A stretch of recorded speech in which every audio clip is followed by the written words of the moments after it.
Hello there. I'm Claire Morgan, and I want to talk to you about something that's been weighing on my heart for quite some time now. If you're a man who's lived for 60 years or more, I'd like you to sit with me for a moment. Really sit.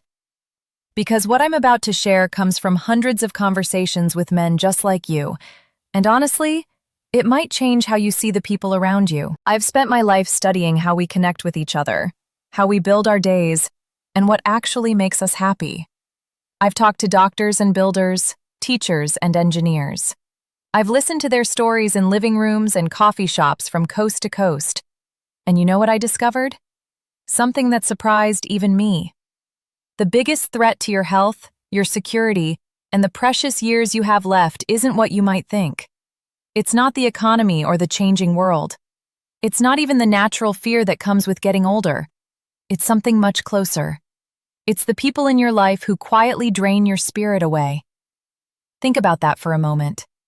These are people you've known forever, maybe since childhood. They share your last name or your history. You feel like you owe them something, so you stay. You pretend everything's fine when it's not. But here's what I've learned.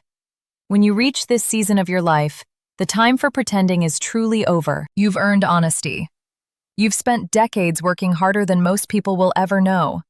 You've provided, protected, solved problems that kept other people awake at night. You've carried weights on your shoulders that nobody even saw.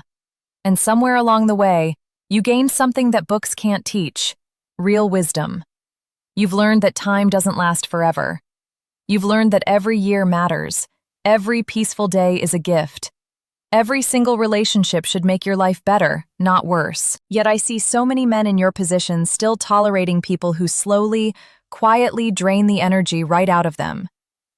These people don't look dangerous. They don't walk in like villains from a movie. They come looking like family members who need help. They look like old friends. They come as love or duty, as people you've known since you were a boy. But when you look closer, really look, you see they're breaking down your peace of mind, harming your emotional health, and sometimes even making your body sick from stress. So tonight, I want to talk about 5 kinds of people that men in their 60s and beyond really need to protect themselves from. And I'll be honest with you, the 5th one is the hardest. Most men struggle the most with that one. But it might also be the biggest threat to your happiness. The first is the person who lives in constant crisis. They're not mean about it. They're actually quite clever. They've learned that you respond when things feel urgent. Every phone call feels like an emergency. Every conversation is about a new disaster. There's always a bill they can't pay, a relationship falling apart, a choice they need rescuing from. The story changes, but the stress stays exactly the same. Here's the thing. They know your weakness. You were raised to be a protector, a provider, a solver of problems. They know your first instinct is to jump in and help. What they've done, without meaning to or maybe very much on purpose, is train you to react to them instead of controlling your own day. Then there's the self-absorbed person. They might seem fun or successful on the surface, but something's missing. When you try to share about yourself, about your health concerns or something you accomplished, the conversation swings right back to them. Within minutes, it's their story, their wins, their opinions again. You become the audience while they perform the starring role. Men put up with this for years thinking it's just their personality. But the cost is real. You stop sharing. You feel small in a relationship that should make you feel big. The third type hides behind kindness. They're the critic in disguise. They don't yell or attack you directly. Instead, they wrap their criticism in concern and advice. They question how you spend your retirement, who you spend time with, what you enjoy. They judge the life you worked 50 years to build, and their words stick with you. You find yourself thinking about them at night, doubting yourself, second-guessing the wisdom you earned through decades of living. Then there's the person who creates chaos through irresponsibility. They leave messes everywhere: unfinished jobs, broken promises, ruined friendships. They make their problems your problems. Older men are often their first choice because people think you have endless patience and resources. What's supposed to be temporary becomes permanent. Your home isn't yours anymore. Your peace is gone. Your health suffers under the constant stress they bring. And finally, the one that hurts the most, the ungrateful person.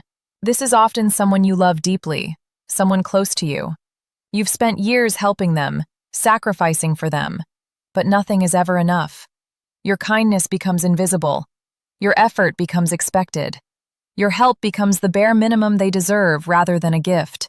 This one is particularly dangerous because it destroys the joy of being kind. And a good man's purpose is wrapped up in that ability to help. Here's what I want you to understand. You've spent your whole life believing that being a good man means helping everyone, saving everyone, being there for everyone. And that's beautiful. That's part of what makes you who you are. But here's the truth that took me years to really see. Being kind doesn't mean letting people hurt you. Loving someone doesn't mean staying close to someone who damages your peace. By now in your life, you've probably realized something important. When you were younger, wealth meant money and status and possessions. But as you've gotten older, you've discovered that real wealth is different. It's a quiet morning with coffee. It's an afternoon without drama. It's a home that feels peaceful. It's a day where nobody's crisis becomes your emergency. That's the real treasure. So I'm asking you to look around. Who are the people taking these treasures from you? Who makes you feel tired or worried or small? Stop ignoring what your heart is telling you. You deserve peace. You've earned it. And protecting it isn't selfish. It's wisdom. I want to hear from you. Which of these people do you recognize in your life? Share with me in the comments. Your story might help another man find his peace, find his freedom, find his way back to himself. Thank you for trusting me with your time. That means everything.